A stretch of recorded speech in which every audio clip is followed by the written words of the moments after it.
Yang jadi masalah pertama, dari hasil korupsi itu bagaimana cara membersihkannya? Kalau masih sekarang ada yang menikmati dari hasil korupsi itu. Nah, permasalahannya menurut Habib Rusdi, bagaimana kalau istri yang muda ini dinikahi hasil korupsi, Bos? Apakah harus diserahkan KPK juga? Nah, ini satu lagi. Mengapa Allah Subhanahu wa taala sudah anak 21 Prabowo. Ya, kami satu poros kebetulan sama-sama mendoakan Prabowo jadi presiden walaupun terlambat terkabulnya sekarang. Ada pertanyaan Pak Ustaz. Al-Baqarah 261. Al-Baqarah 261, mohon maaf, di situ tentang infak dan sedekah yang bisa berlipat-lipat pahalanya. Apakah ketika kami divonis bersalah oleh hakim, di situ putusan primer 6 tahun penjara, membayar uang pengganti 1 miliar, denda 200 juta. Apakah bisa dengan sedekah ini dikonversi? Jadi kalau kami uang penggantinya 1 miliar dengan 1 juta sedekah infak, apakah bisa menghapus UP itu? Yang jadi masalah pertama, dari hasil korupsi itu bagaimana cara membersihkannya? Kalau masih sekarang ada yang menikmati dari hasil korupsi itu. Nah, permasalahannya menurut Habib Rusdi, bagaimana kalau istri yang muda ini dinikahi hasil korupsi, Bos? Apakah harus diserahkan KPK juga? Nah, ini satu lagi. Mengapa Allah Subhanahu wa taala sudah innama amruhu idza arada syai'an yaqul lahu kun fayakun masih mengutus Nabi Muhammad untuk memberikan pencerahan di dunia ini? Mohon pencerahannya, Pak Ustaz. Terima kasih. Assalamualaikum warahmatullahi wabarakatuh. Iya, satu-satu. Jadi sebetulnya Pak Ali pertanyaannya 3, sudah diborongnya semua.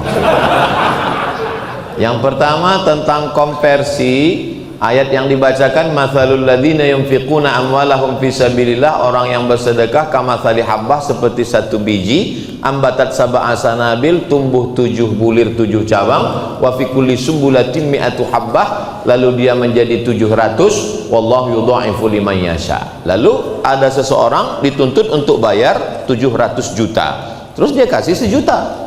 Hakim nanya, kenapa kau kasih 1 juta? Mathalul ladzina yunfiquna amwalahum fi sabilillah. Tengok cerdasnya Pak.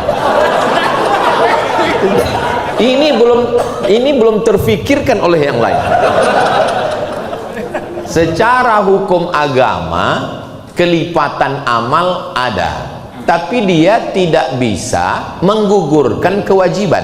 Contoh, man sholat subha fi jama'atin, siapa yang sholat subuh berjamaah, summa qa'ada yadhkurullah, duduk berzikir mengingat Allah, hatta tatlu asyamsu, sampai terbit matahari, summa yusalli rak'ataini, sholat sunat 2 rakaat, sholat sunat isyraq, kanat lahu ka ajri hajjatin wa umrah, dapat pahala seperti haji dan umrah. Sholat subuh berjamaah, duduk berzikir mengingat Allah sampai terbit matahari, sholat sunat 2 rakaat, seperti haji dan umrah. Tapi kewajiban hajinya tidak gugur, itu hanya kelipatan amal. Siapa yang sholat di Masjid Nabawi seperti sholat 1000 rakaat di Masjid Al-Muslih. Siapa yang sholat di Masjidil Haram seperti 100.000 rakaat di Masjid Al-Muslih. Ada orang yang nggak sholat sejak akil balik, habis itu dia pergi umroh, dia sholat di sana. Pas ditanya, sholatmu yang lalu nggak kau ganti? Saya sudah 100.000 rakaat di sana.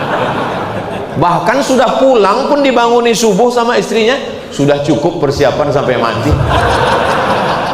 Karena kelipatan amal tidak menggugurkan kewajiban. Jadi pesan saya Pak Abdul Latif, ketua masjid, tolong kalau ngundang ustadz kemari, ustadz yang betul-betul cerdas. Karena pertanyaannya ini luar biasa. Saya jadi ngeri, untung waktunya nggak cukup. Pertanyaan yang kedua tentang uang yang haram. Syekh Yusuf Al-Qardawi ditanya tentang bunga dari konvensional, karena tidak bisa disimpan di rumah, tidak bisa. Apakah boleh uang ini dimakan? Kulu, makanlah min thayyibat, yang baik-baik, nggak boleh makan yang haram. Oh, kalau begitu dibuang. Dibuang juga tidak boleh. Kenapa? Karena waktu dibuang itu innal mubadzirina kanu ikhwanas syayatin. Lalu win-win solutionnya, jalan tengahnya adalah diserahkan untuk masolih amah kepentingan umum, buat posyandu, jembatan, sekolah dan lain. Kalau mau menyerahkan ini ke habib, ke kiai, ke ustadz, ke tuan guru, serahkan saja. Nggak perlu ngomong mohon maaf ustadz, ini ada beberapa uang haram yang mau kami serahkan. Nggak usah, serahkan aja sebagai untuk kepentingan umum. Bagaimana ketika uang haram itu dipakai untuk nikah? Apakah istrinya juga mesti dilepaskan? Saya yakin yang dipakai dulu untuk beli mahar itu pasti yang halal, karena nggak mungkin dia haram semua. Karena ada beberapa sahabat, alhamdulillah Ustaz Somad, saya nggak pernah bawa uang haram ke rumah, kata dia. Ke istri, ke anak itu yang halal semua Pak Ustaz, yang haram untuk selingkuhan. Nah, saya husnuzon bahwa maharnya dulu, ada pula yang sekarang lagi tren maharnya pasti duitnya halal, apalagi bacaan, ku nikahkan engkau dengan anakku, dengan buah hati belayan jiwaku, dengan penyambung amal jariahku dengan engkau, dengan mahar mengajarkan surat Al-Ikhlas. Itu tidak ada haram sama sekali. Jadi insya Allah istrinya nggak usah diserahkan kemana-mana, dijaga. Ada satu pertanyaan yang belum terjawab tadi Pak Ali. Kenapa Allah kun fayakun, tapi kenapa masih mengutus Nabi Muhammad SAW? Bagaimana mau melihat kelembutan, sifat maaf saja. Oke, saya mau tunjukkan. Allahumma innaka afuun, afu, maaf. Allahumma innaka afuun, engkau maha pemaaf. Bagaimana mau melihat maaf Allah? Bagaimana cara melihat maaf Allah?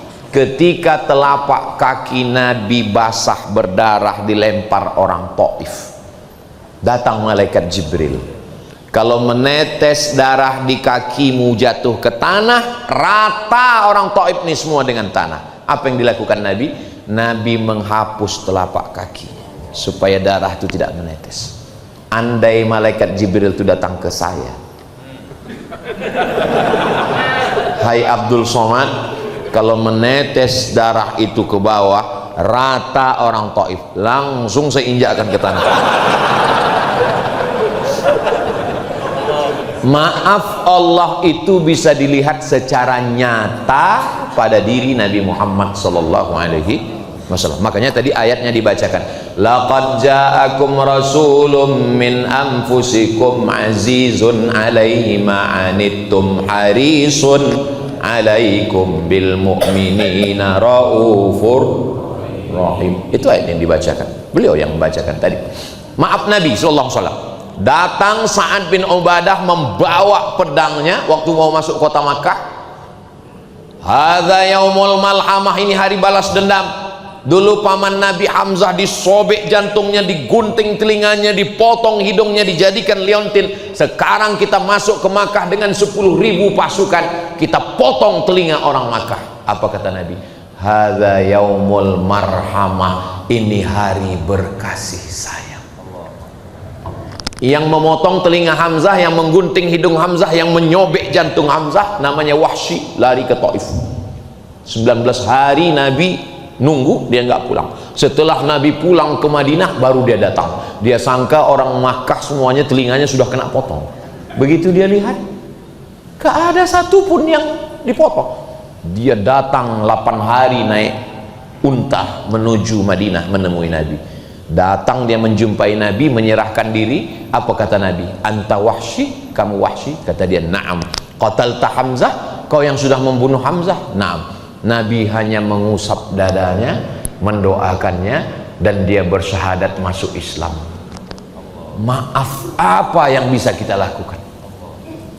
Saya membaca itu, oh belum bisa lagi kita satu. Tapi kita waktu berdoa, masukkan aku ke surga bersama Nabi Muhammad.